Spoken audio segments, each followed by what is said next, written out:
Hello बच्चों कि आज हम लोग एक इंटरेस्टिंग एक्सपेरिमेंट करने जा रहे हैं।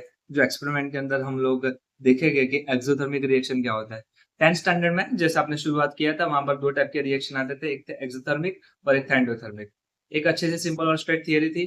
कौन सी थियरी थी? The reaction in which heat is generated या फिर हीट इज प्रोड्यूसिंग या फिर हीट इज लिबरेटेड, उसको क्या बोला जाएगा? Exothermic reaction. बट सवाल आएगा कि एक्सोथर्मिक हमको पता कैसे चलेगा?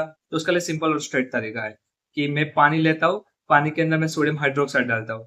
अभी हीट लिबरेटेड होती है, मतलब हीट जनरेटेड होती है। हमको कैसे पता चलता है? यदि टेम्परेचर में इंक्रीमेंट आता है, सिंपल और स्ट्रेट तरीका है। यदि टेम्परेचर बढ़ता है तो मैं उसको कहूंगा क्या होता है कि हीट अंदर जनरेट हो रही है, और हीट जनरेटेड हो रही है उसको क्या बोला जाएगा? Exothermic reaction. तो कनेक्शन अच्छे से पता चला। एक्सोथर्मिक रिएक्शन मतलब की हीट जनरेटेड होना, और हीट कैसे चेक करेंगे कि टेम्परेचर में इंक्रीमेंट होता है। तो चलिए तो शुरू करते हैं आज का एक्सपेरिमेंट। एक्सपेरिमेंट के अंदर मैंने यहाँ पर लिया है पानी, और पानी के अंदर मैं यहाँ पर क्या कर रहा हूँ, पानी के अंदर रखता हूँ और चेक करना चाहता हूँ कि पानी का अभी फिलहाल टेम्परेचर कितना आ रहा है। तो यहाँ पर जितना टेम्परेचर होगा थर्मोमीटर काउंटिंग करके रखेगा। मैंने यहाँ पर जो 10-15 सेकंड रखा, जिसके ज़रिए मेरा थर्मोमीटर जो टेम्परेचर शो कर रहा है मुझे, दैट इज अराउंडिंग दिखाई दे रहा है, दैट इज 32 टू 33 के बीच में ऑलमोस्ट आ रहा है। That is exactly 33 degree Celsius. तो पानी का टेम्परेचर 33 डिग्री सेल्सियस आ रहा है। मैं यहाँ पर अभी क्या करने जा रहा हूँ,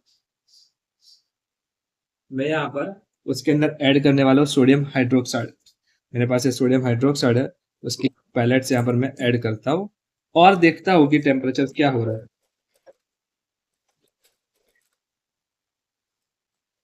यहाँ पर मैं पैलेट्स ऐड करके देखने का कोशिश करता हूँ कि टेम्परेचर क्या आ रहा है नया। पहले मैं क्या करता हूँ, ये सोडियम हाइड्रोक्साइड को अंदर अच्छे से मिलाता हूँ और देखते कि क्या हो रहा है।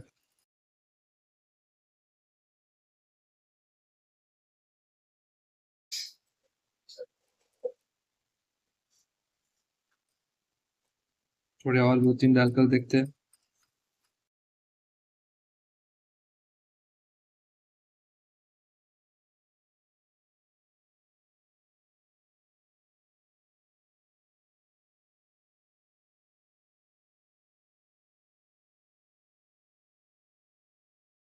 मेरे पास है। अभी मैं थर्मोमीटर ऐड करता हूँ और देखता हूँ कि टेम्परेचर कितना बढ़ रहा है।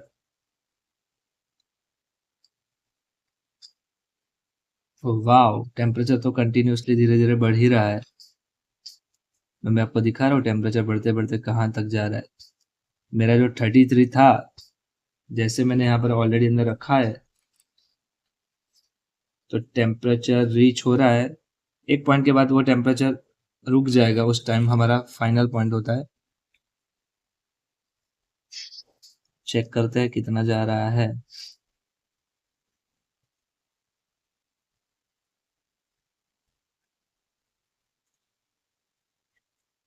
Temperature is almostly reach to 38 degree, मतलब कि 5 डिग्री कम से कम बढ़ा है।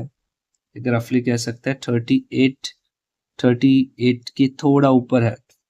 यदि आपको थोड़ा साफ दिख रहा हो तो यहाँ पर आप चेक कर पाओगे कि मेरे पास जो टेम्परेचर है वो ये 40 के ऑलमोस्टली नज़दीक आ गया है। ओके, वापिस आ गया है 35, क्योंकि जैसे मैंने बाहर निकाला वैसा। तो इसको अंदर रखते हुए आपके सामने लेकर आता हूँ।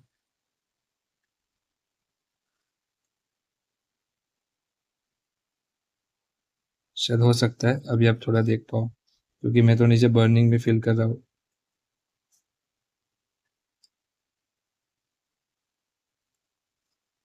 तो टेम्परेचर आप देखोगे तो 40 डिग्री के ऑलमोस्ट नज़दीक पहुँच गया है।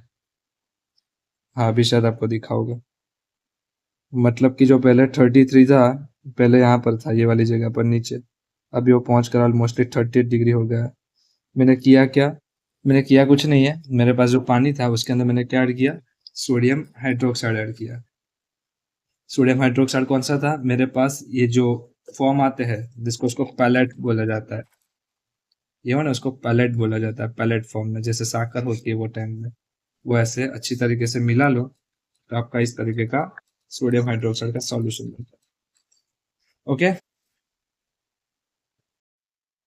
यस, तो अभी हम लोगों ने जो एक्सपेरिमेंट देखा उसमें 2-3 बात को बहुत ध्यान से रखें। जैसे कि ये हमने जो ये सॉल्यूशन बनाया, ये सॉल्यूशन नीचे से मैं फ़ील कर सकता हूँ इट्स अ स्लाइटली हीट है, थोड़ा हीटेड है मतलब कि थोड़ा-सा गर्म है। ये सॉल्यूशन यूज़ करने के दौरान आँखों का बहुत ख्याल रखना होता है। सिंपल और स्ट्रेट रीज़न ऐसा है कि जो आँखों में उसकी बूँदें चली जाएगी तो आँखों को बड़ा नुकसान होगा और स्किन के ऊपर भी टच नहीं होना चाहिए बिकॉज़ ऑफ इट इज़ क्या होता है कि आपको एक इरिटेशन होता है। मतलब जब कभी भी मैं भी यूज़ करता हूँ ये डिब्बा, तब मैं प्लान करता हूँ कि मेरे हाथ में ना लगे बिकॉज़ ऑफ उसके बाद क्या होता है, हाथ में मुझे बर्निंग जैसा होता है। ओके, तुरंत मुझे हाथ साफ करने होते हैं। ओके, तो हाथ साफ करना ज़रूरी है। इसलिए जब एक्सपेरिमेंट मैं तो कहता हूँ कि आप स्कूल के बच्चे हो, आपके टीचर दिखा दे तो शांति से देखिए। उसके साथ आप कोई भी टाइप की छेड़खानी कीजिए नहीं। आई होप कि एक्सपेरिमेंट में आपको मज़ा भी आया होगा और आपको समझ में भी आया होगा। तो ऐसे छोटे-मोटे कोई एक्सपेरिमेंट आपको भी कुछ लगते हैं तो आप मुझे बता सकते हो। मैं कोशिश करूँगा मेरी लैब लेवल पर वो केमिकल होगा तो डेफिनिटली वो एक्सपेरिमेंट करूँगा। तो मिलते हैं नेक्स्ट लेक्चर में एंड आई होप कि आप कुछ ना कुछ बढ़िया सा कमेंट करोगे जो मेरे लिए भी होगी और आपके लिए भी होगी अच्छी। ओके, जैसे कि क्या कर सकते हैं एक्सपेरिमेंट कमेंट में? सर ये टाइप का एक्सपेरिमेंट बताओ। हर वो बताना कि जो शायद पॉसिबल मुझसे हो सकता है। आप इतना महँगा बताओ जो मैं कर ना सकता हूँ तो शायद नहीं हो सकता।